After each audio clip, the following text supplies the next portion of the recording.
It looks like someone here could be thinking of coming forward to you. I'm seeing him or her binabaybay ang direksyon papunta sa'yo. Pero parang may agam-agam. Parang hindi siya masyadong sure. Okay? Hindi dun sa parte na kung kailangan ka ba niyang puntahan or hindi. Hindi siya dun sa parte na yun naguguluhan. Dun sa hindi siya sure is kung ano yung magiging reaction mo. Okay. And meron siya ritong babanggitin about his or her finances. Parang good news yun. Siguro sasabihin niya sa'yo na na-promote niyo siya or nakapag-ipon siya. Something like a news about money. Let us see who this person here is. Pero alam mo, sa energy niya, no, ang heavily na napipick up natin is parang hindi niya alam. Feeling niya parang hindi siya welcome. Ganun.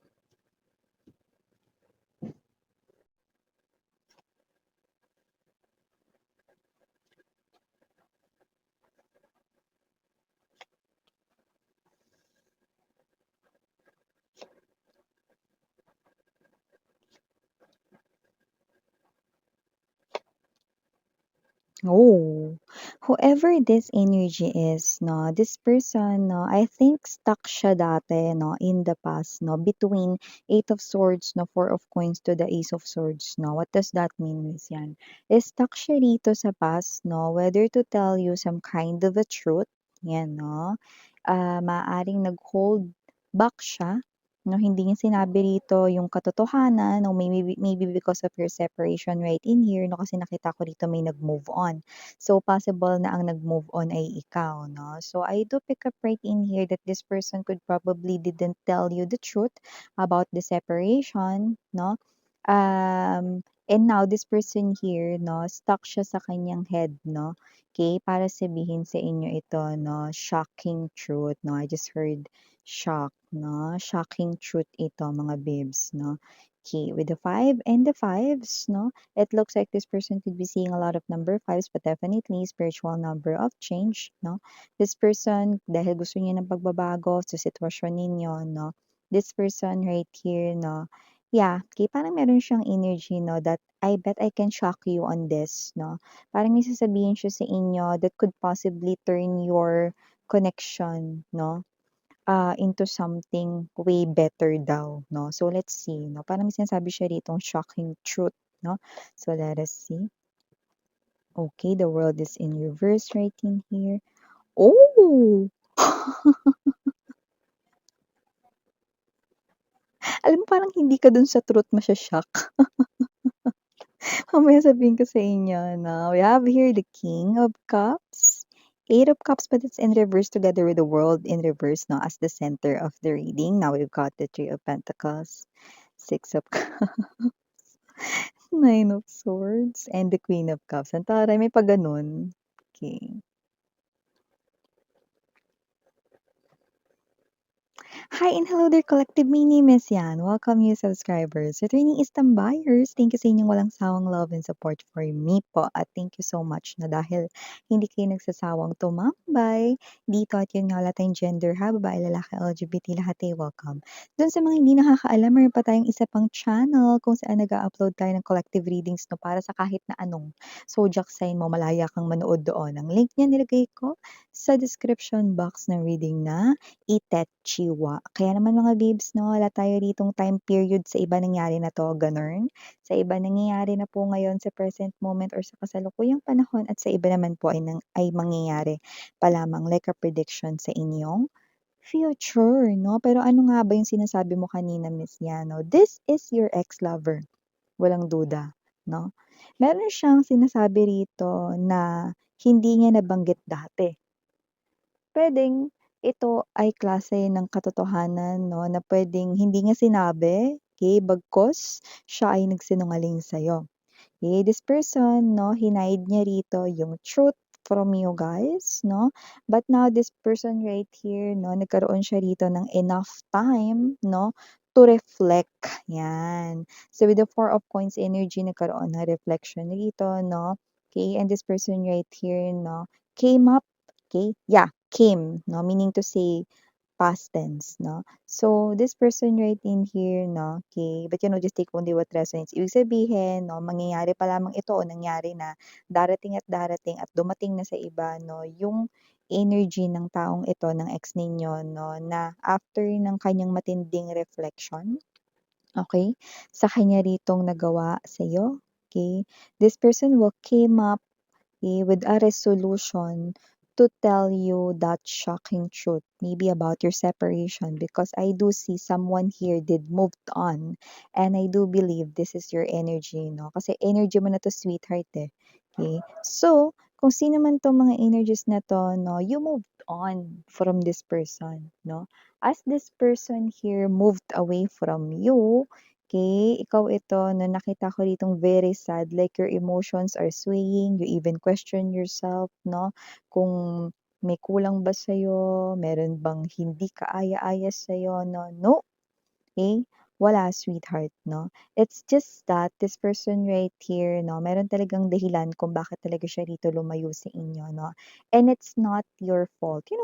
When it comes to relationship 'no, eh, hindi puwedeng sa isang tao lang isisi 'no, hindi niya puwedeng isisi lang sa inyo rito 'no. Ano man 'to, puwedeng may third party kasi, 'di ba? Puwede rin namang meron siya rito 'no, na bagay na naguluhan siya 'no, sarili niyang personal na buhay, may mga gano'n 'no. So, this is you could blame yourself dito 'no, in the past 'no, pero ang naging ending pa rin is talagang binitiwan mo siya 'no, lumayo ka na din talaga sa kanya kasi you cannot bring him or her back way back then, 'di ba?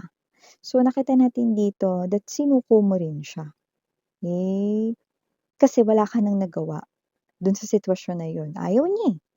'Di ba? Hindi mo siya pinilit 'no? Oo, nilaban mo siguro at first 'no, pero dumating dun sa point na you did move on, you walked away, okay?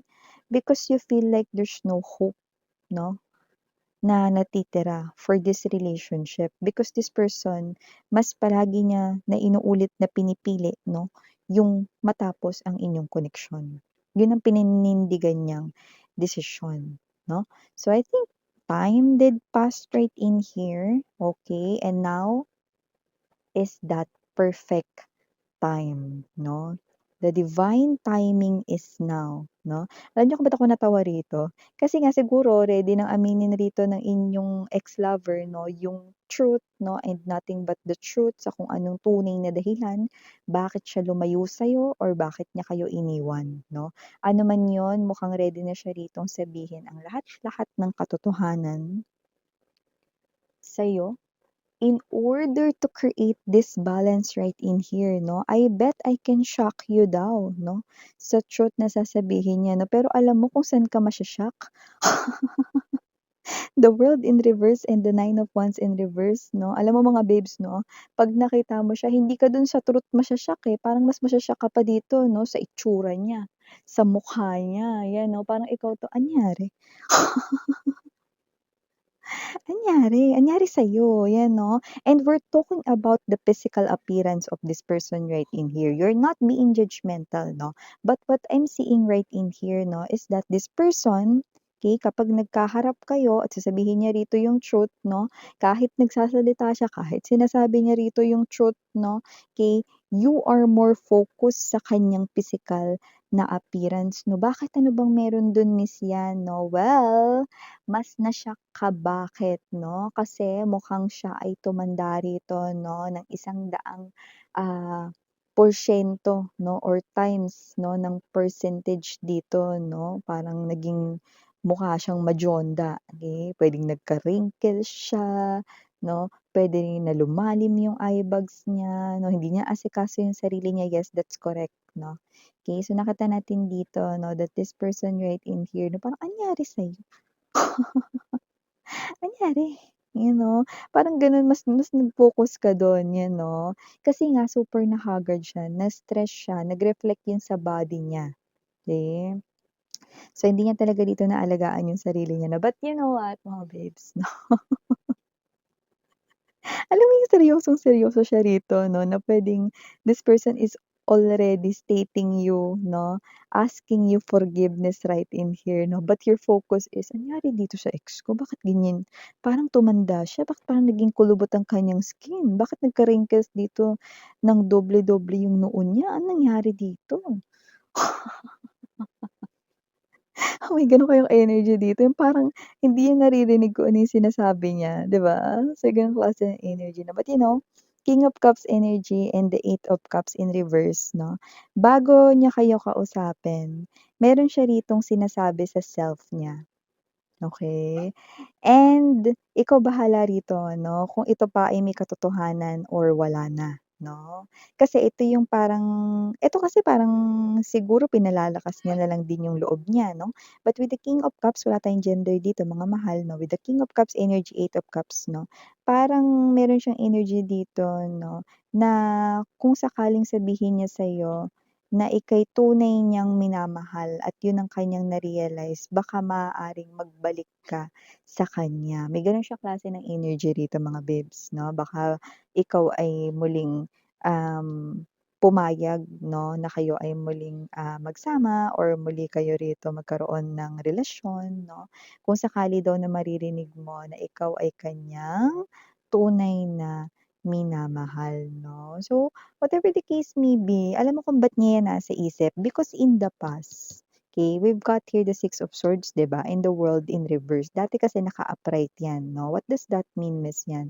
In the past kasi, it looks like you love this person here more than you love yourself, okay? Tama, 'no? So, kung sino man 'tong energy na 'to, alam niya 'yon 'no, that this person means the whole world for you, 'no? You gave your all, alam niya 'yon, 'no? But this person here took that for granted, 'di ba?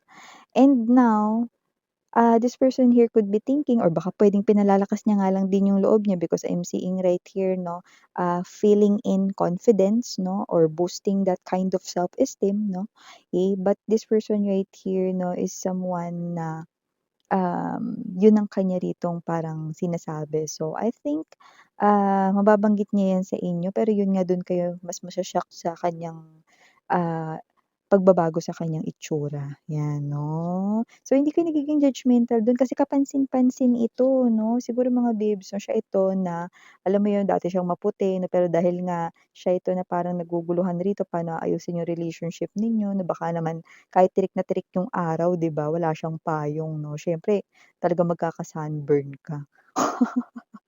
Iitim ka talaga 'no, kaya naman hindi na siya makatulog rito kakaisip 'no, magkaka-eye bags ka talaga, 'di ba? So, may mga gano'ng klase ng energy 'no, yung iba mga babes na puwedeng nagkaroon ng mga pimples kakaisip, 'di ba? So, may mga gano'n, makikita mo dito yung drastic change 'no, sa yung person rito 'no, while you are having that kind of glow up 'no, you look fresh, you look like a baby, yan 'no. Kaya naman nakita natin dito 'no, na parang wala rin. Kasi 'di ba very serious siya rito 'no, telling you the truth 'no. Akala niya yun yung magpapa-shock sa inyo and this forgiveness thing and this, I love you, truly kind of thing 'no, pero hindi 'no, mas na-shock ka pa rito sa itsura niya. Anyari? With the Six of Cups energy, Nine of Swords right in here, Queen of Cups 'no, you will definitely make this person here turn down 'no, mas mafi-feel niya yung nate-turn down dito 'no. Bakit 'no? Kasi you will give him or her an advice, concern, something like concern ka 'no, sa kanya rito na physical appearance 'no. Parang, bibigyan mo siya dito ng advice, "Marami ka bang problema? Huwag masyadong dibdibin yung mga problema mo. Kumain ka ng madami." You know, parang out of concern, but that's not because you still love him or her 'no. Parang nagulat ka 'no, na ito yung ex ko dati, eto yung kung may third party, eto na may itsura 'to dati, Papa Balls 'to, 'yan. O kaya naman, um, mate ni idol datingan nito dati. Or pang leading lady datingan 'to dati, anyari?